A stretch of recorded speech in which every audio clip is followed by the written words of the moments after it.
असं होत असतं आणि ते स्वीकारलं पाहिजे. खास करून 111 नंबरचा वॉर्डमधून धनंजय पिसाळ हे तिथून निश्चित होते त्यांचे नाही, आता आमच्या सुद्धा अनेक जागा व्यक्तिगत मी काही म्हणत नाही. आता आम्ही ज्या मनसेला जागा दिल्या त्या आमच्या सिटिंग जागा बऱ्याचशा आहेत, किंवा शरद पवार साहेबांच्या पक्षाला आम्ही जागा दिल्या त्या आमच्या सिटिंग जागा आहेत. तिथे आमचे लोक नाराज झाले आहेत ना. व्यक्तिगत कशा करता बोलताय तुम्ही? आमच्याही लोकांमध्ये तिथे अस्वस्थता आहे ना, त्यांची संधी गेली ना. पण आघाडीमध्ये आणि युतीमध्ये ह्या गोष्टी पाहायच्या नसतात, कारण ही आघाडी आणि युती जी आहे ही एका विशिष्ट हेतूने झालेली असते. मग मुंबईचा विषय आहे, महाराष्ट्राचा विषय आहे, भाजपच्या पराभवाचा विषय आहे. भविष्यामध्ये जेव्हा सत्ता येईल तेव्हा अनेक पदं उपलब्ध होतात. त्याच्यामध्ये या सर्व ज्यांच्यावर अन्याय झाला त्या कार्यकर्त्यांना सामावून घेतलं जाईल, ही आमच्या सगळ्यांची भूमिका आहे. आपले भाऊ संदीप राऊत देखील येतो मला माहित नाही, मला वाटत नाही. एकीकडे मुंबईत राष्ट्रवादी शरद पवार गट तुमच्या कुस्ती चर्चा करतो, पुण्यामध्ये मात्र काही वेगळं घडताना पाहायला मिळत आहे.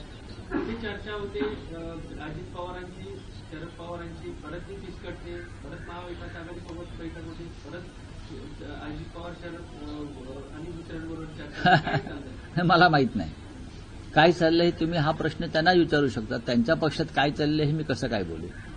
जेव्हा त्याचा निर्णय बाहेर येईल तेव्हा मी बोलू शकेन की बाबा हे असं असं घडलेलं आहे. अजून तिथे तसं काहीच घडताना दिसत नाहीये आमच्यासाठी.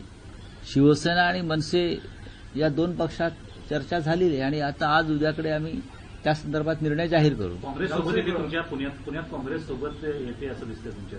हो, आमचा तसा प्रयत्न सुरू आहे आणि त्यांचाही प्रयत्न सुरू आहे. परंतु काँग्रेसला मनसे तिथं पुण्यात चालते परंतु मुंबईत चालत नाही, अशा प्रकारचा एक प्रश्न होतो. नाही, मुंबई ही वेगळी संस्थान आहे प्रत्येकाचं. मुंबई हे एक वेगळं संस्थान आहे प्रत्येकासाठी, त्याच्यामुळे ते आपापल्या पद्धतीने निर्णय घेत असतात. पण आमच्यासाठी मुंबई महाराष्ट्राची राजधानी आहे आणि त्याच्यावर मराठी माणसाचा अधिकार राहिला पाहिजे, ही आमची भूमिका आहे. रावसाहेब, अलीकडे महापालिका निवडणुकांमध्ये एक नवी पद्धत अलीकडच्या काळात बघायला मिळते.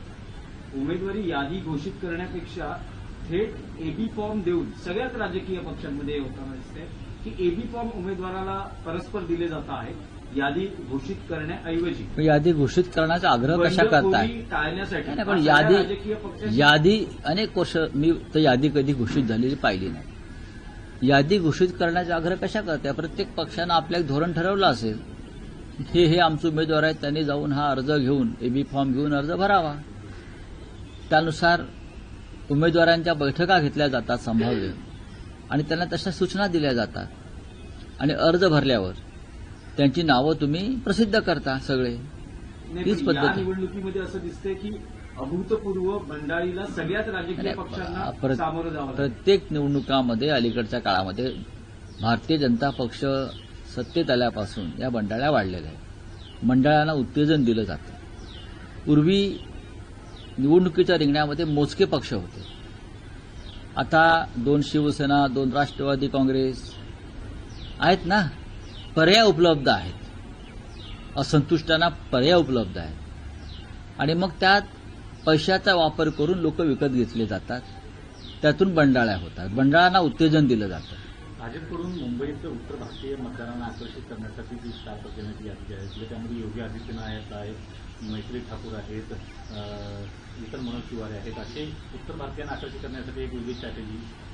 नाही, त्यांच्यामध्ये त्यांनी मुंबईची फाळणी केलेली आहे. एक परप्रांतीयांची मुंबई आणि दुसरी मुंबई एक मराठी माणसाची मुंबई, अशी भाजपनं सरळ फाळणी केली.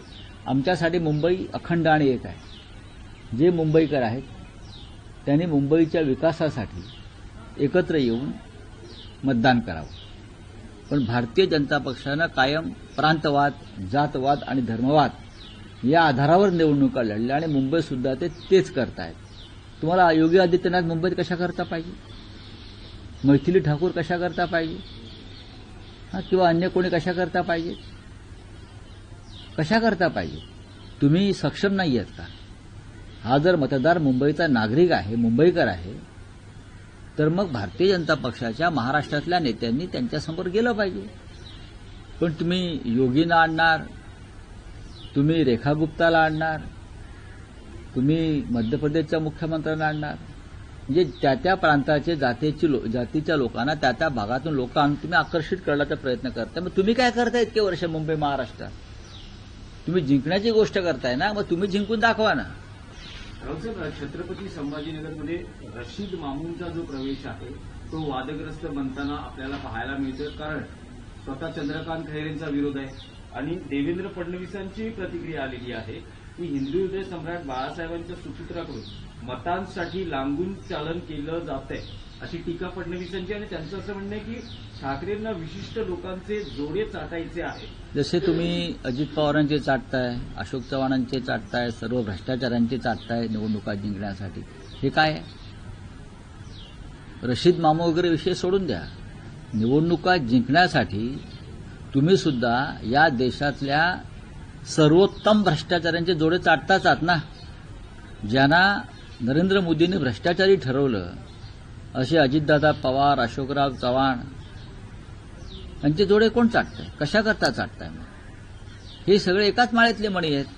राऊसाहेब, दोन्ही ठाकरे बंधू एकत्र आल्यामुळे मुंबईतला जी काही आकडेवारी समज 67 प्रभागांमध्ये विलीन करून दोन्ही ठाकरेंची ताकद वाढलेली पाहायला मिळते. आम्ही 115 जागा जिंकतो या क्षणी.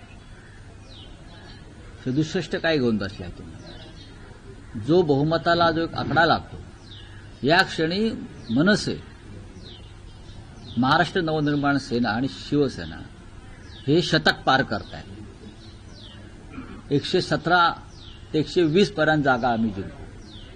हा आत्मविश्वास आम्हाला आहे आणि मतदारांना सुद्धा आमच्या आहे. राऊसाहेब, ठाण्यामध्ये शिवसेना मनसे काय स्थिती असेल?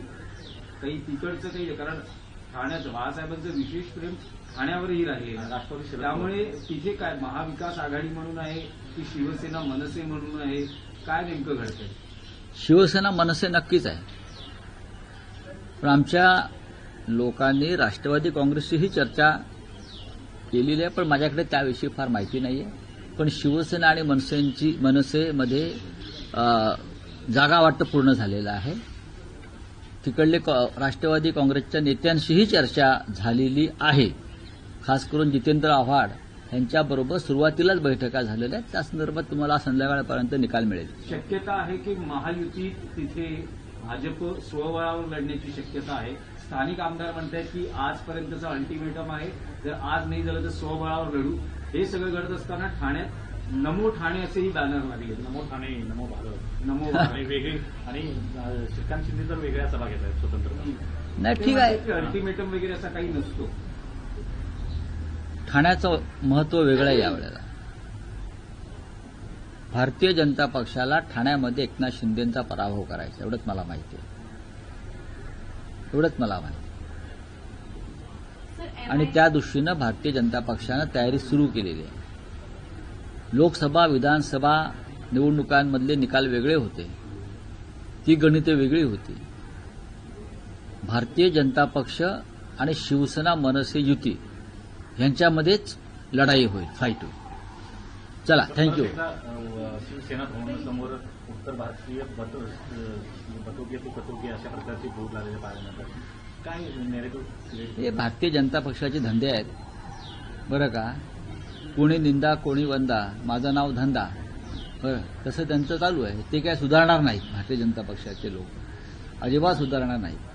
त्यांच्यासाठी कुणी बलात्कारी, भ्रष्टाचारी ही त्यांची ताकद आहे आणि त्यांच्या पक्षात असे सगळे लोक घेऊन हे अशा प्रकारचे धंदे करतात. चले, कुछ आहे. सर, एमआईएम के नेता वारिस पठान ने कहा, मुंबई मेयर की सीट को लेकर कहा है कि हम चाहते हैं कि हिजाब पहनने वाली बहन जो है वो मुंबई मेयर की सीट पर बैठे. ठीक है, चुनाव लड़िए, बहुमत प्राप्त कीजिए. मेयर बनने के लिए बहुमत होना जरूरी होता है, तो आप बहुमत लाइए, 110 सीट चुनकर आइए और चर्चा करिए. बात ऐसी है, ये मुंबई है, ये महाराष्ट्र की राजधानी है और हम हमेशा चाहेंगे कि यहाँ का मेयर मराठी भाषिक हो और उस मराठी भाषिक मेयर को वारिस पठान अगर मुंबईकर है तो समर्थन देना चाहिए. सर, उन्नाव रेप केस में जो कुलदीप सेंगर है, जिसे दिल्ली हाई कोर्ट ने बेल दे दी, उससे लेकर जो है सीबीआई जो है सुप्रीम कोर्ट के लिए, मुझे इतना ही मालूम है, ये जो कुलदीप सेंगर है उसको मुंबई में प्रचार को ला सकते हैं बीजेपी, उत्तर प्रदेश से है ना, तो मुझे जानकारी है कि कुलदीप सेंगर को भी भारतीय जनता पार्टी मुंबई में प्रचार को योगी आदित्यनाथ के साथ ला रही है। तो सीबीआई बीबीआई की वो उनके घर के लोग हैं, सीबीआई भाजपा के कार्यकर्ता है, उनको बेल रहेगा। अगर उनको निकाला है जिस तरीके से, तो थोड़े अंदर डालने के लिए निकाला है। लेकिन कुलदीप सेंगर मुंबई में योगी आदित्यनाथ के साथ देवेंद्र फडणवीस का आग्रह है कि कुलदीप सेंगर को यहां लाइए और प्रचार करिए। कुलदीप सेंगर को, राम रहीम को, आसाराम बापू को, सबको प्रचार में उतारने वाले ये लोग यहाँ बीजेपी के लिए। चलिए, थैंक यू।